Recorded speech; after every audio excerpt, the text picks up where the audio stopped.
Last summer, I had a super scary decision to make with comic books. Now, what I mean by super scary was I didn't know if I was making the right decision on one of those key books that has an emotional attachment. Now, we all have comic books. Some of them are just filler books, and some of them actually mean something to us on that higher level. Well, I finally found out the results. Stay tuned.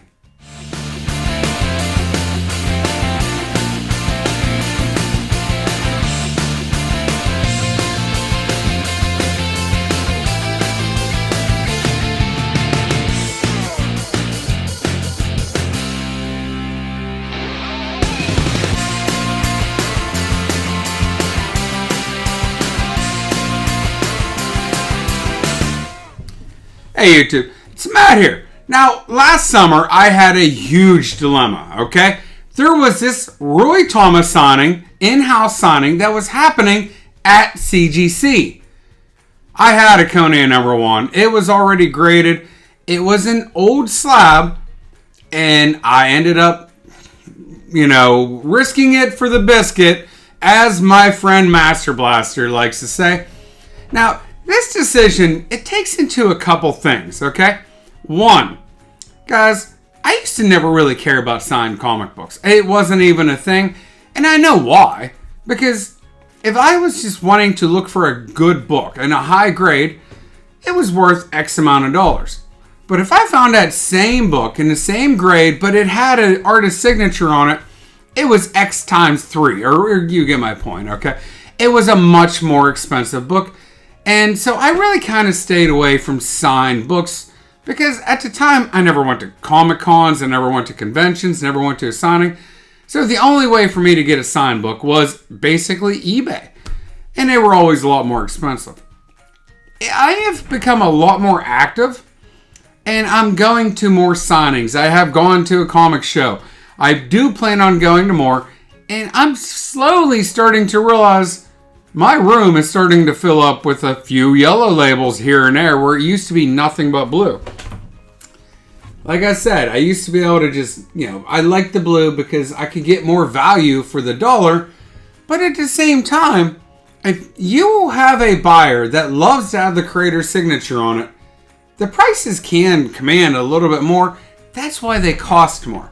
Now, I'm not necessarily looking to go increase my value. For the most part, my comic books, guys, I keep them. I don't really sell them, especially the ones that are in my personal collection.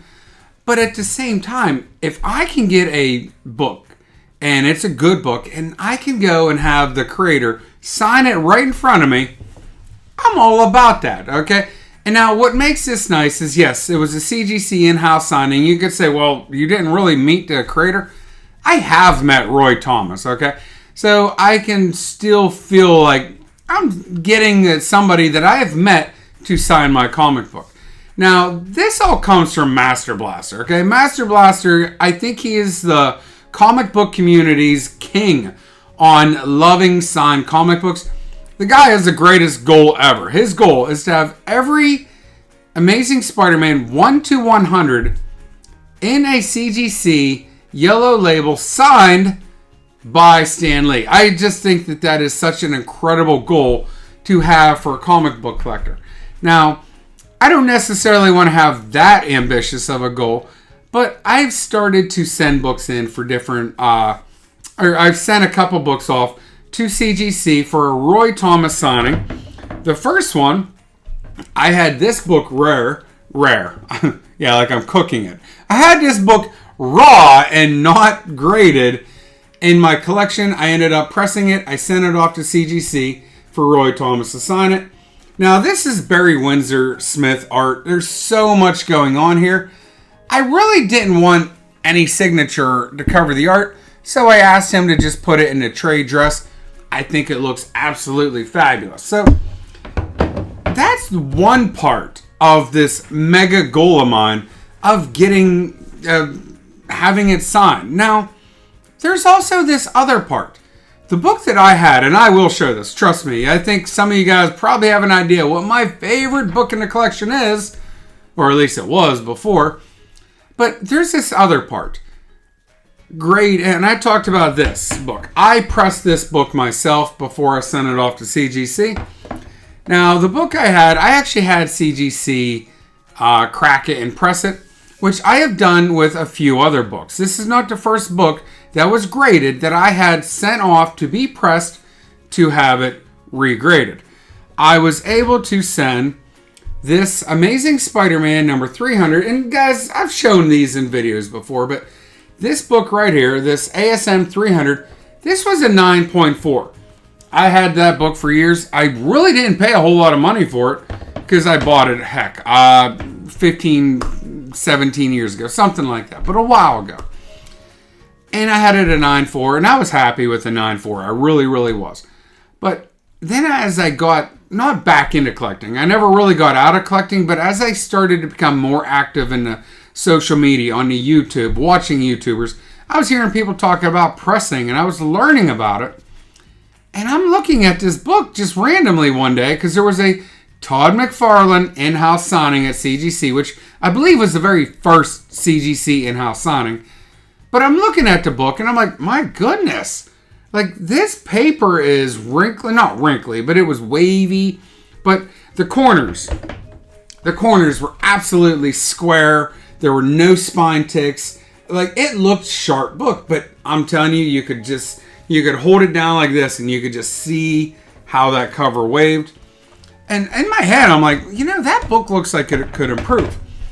And, well, obviously you can see it's a 9.8, and that's a hard book to get in a 9.8. But there was another book that I had slabbed. Now, this was the first book that I personally sent off to have slabbed. I ended up taking this to an LCS owner. And and this is another story I've talked about, but it's a good story. I kept this book in pristine shape, okay? It was an immaculate.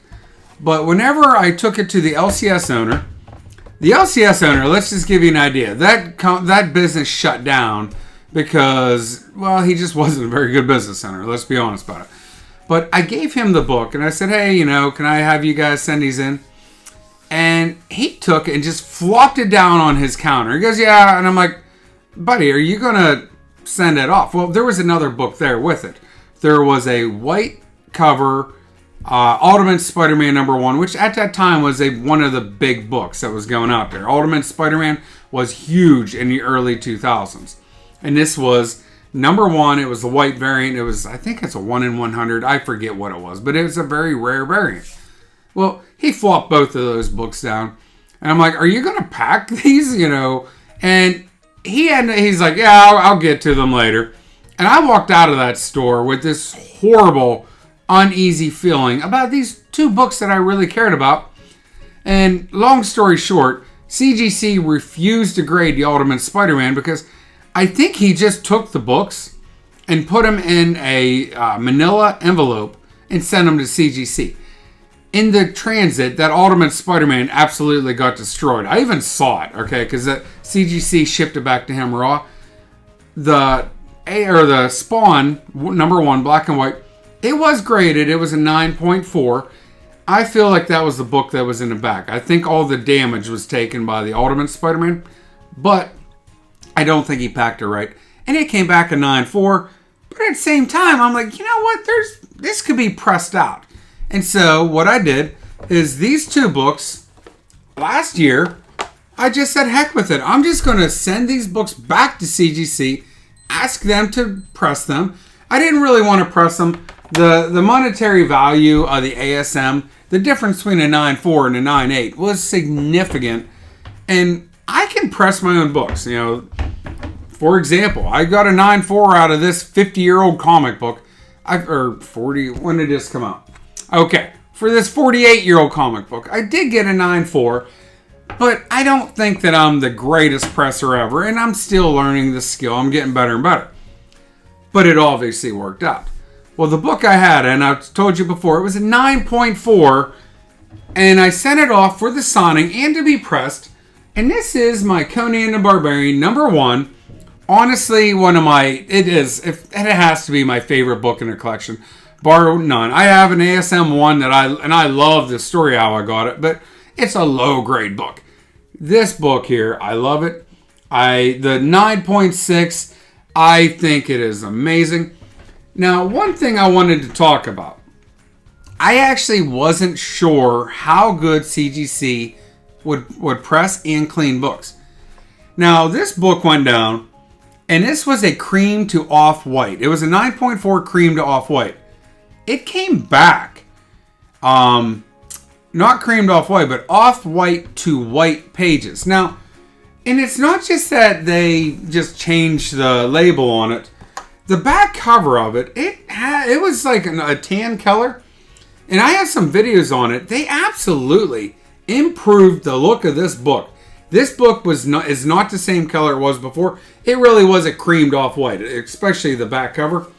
And I really feel it's off-white to white right now. They really did a good job, not just pressing it, but also cleaning it. So I'm really happy with what CGC is doing. Now, what this brings me to is I have another decision. I've kind of talked about this in a previous video, but Master Blaster and I, we were on a Regie Collects Comics Today show. We were talking about sending books off back to CGC that had clear defects that could be pressed. Pressable defects, if you will. That's another great YouTube channel. But what he did is he ended up sending a Hulk 181 and a Hulk 180 to CGC, and he ended up getting grade bumps on both of them. I have another book that I think that Legend of the Blue Marvel #1, the first appearance of Blue Marvel, is going to be a giant book in the future. And this is already a hard to get book now, but I think this book is really going to take off.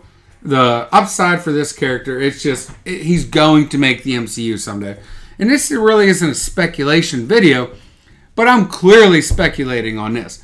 I really see, and I love this character. I love this storyline. This series, Legend of the Blue Marvel, it's an amazingly powerful series, so well written. But this book right here, it's a 9.4. It has square corners, and the defects, they're clearly pressable. There are non-color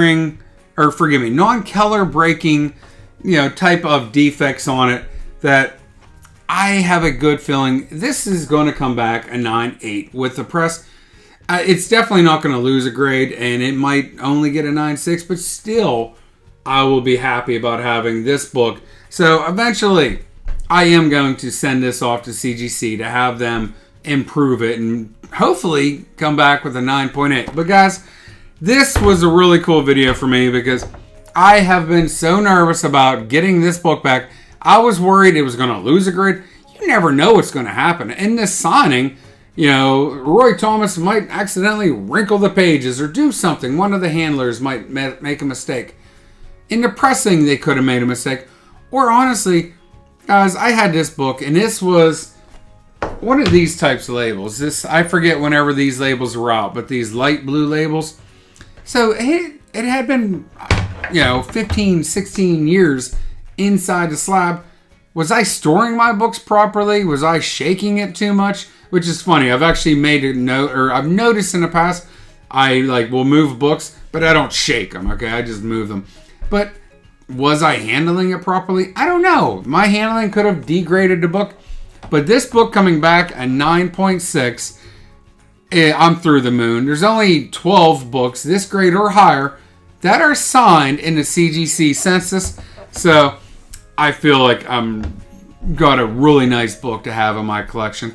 And as a Conan collector, this is a giant book to have at this grade with Roy Thomas signature in a yellow label. But guys, I'm going to sign off here. I hope you like this video. I hope you like the content of this channel. If you do, hit that thumbs up, hit that subscribe button, and put a comment down below. I want to thank everybody for watching, and you have a great day.